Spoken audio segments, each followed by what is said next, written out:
तो हेलो दोस्तों, तो स्वागत है आपका लेट्स टॉक में। तो आज का जो वीडियो है वो है पूतना का वध। तो अपन ने जो पिछली स्टोरी में बताया था कि नंद बाबा गोकुल ही क्यों लेके आए थे कृष्ण जी को, तो ये उसके बाद का पार्ट है। तो कंस बहुत डरा हुआ था। तो वो देखता है यार, अब मथुरा में उसने छोटे नवजात बच्चों को तो मरवाना शुरू कर ही दिया था।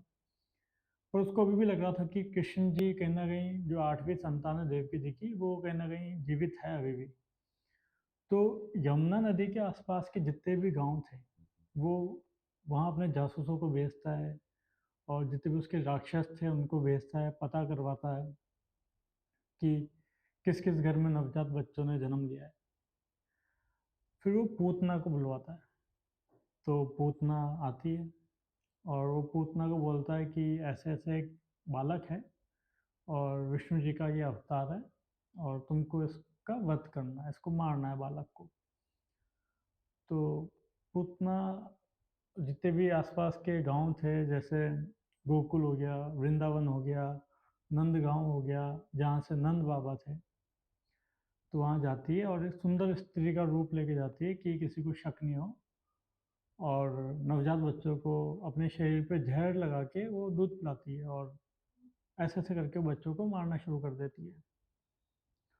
तो ऐसे करते करते करते वो नंद बाबा के घर पहुंचती है, जहाँ पर कृष्ण जी एक खाट पे सो रहे थे।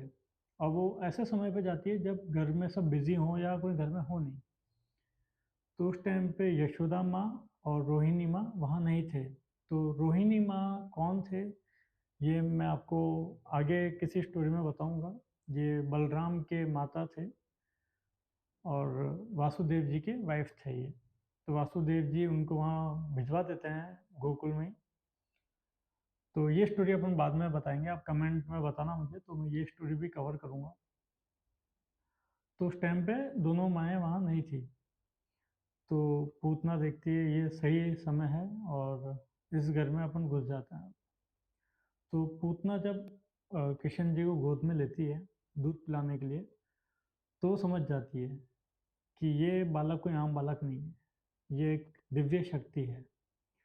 और जैसे ही वो कृष्ण जी को गोद में लेती है, तो वो एक राक्षस नहीं थी, तो उसको पता चल जाता है कि यही विष्णु जी का अवतार है। तो वो बड़ी खुश होती है, बोले मैं जल्दी से अब इस बालक को मार दूंगी और कंस को जाके खुशखबरी दूंगी। तो अब वो किशन जी को दूध पिलाती है। तो किशन जी उस टाइम पे बिल्कुल छोटे नवजात बालक ही थे। तो किशन जी क्या करते हैं, उसकी पूरी जान भी खींच लेते हैं, दूध पीते पीते उसकी पूरी जान निकाल देते हैं। और पूतना तो इतने चिल्लाने लग जाती है, जोर जोर से चिल्लाती है। तो पूरे तरफ शोर मच जाता है। तो यशोदा माँ और रोहिणी माँ आते हैं, भागे भागे आते हैं और वो देखते हैं कि पूतना का शरीर वहाँ पर मतलब गिरा पड़ा है।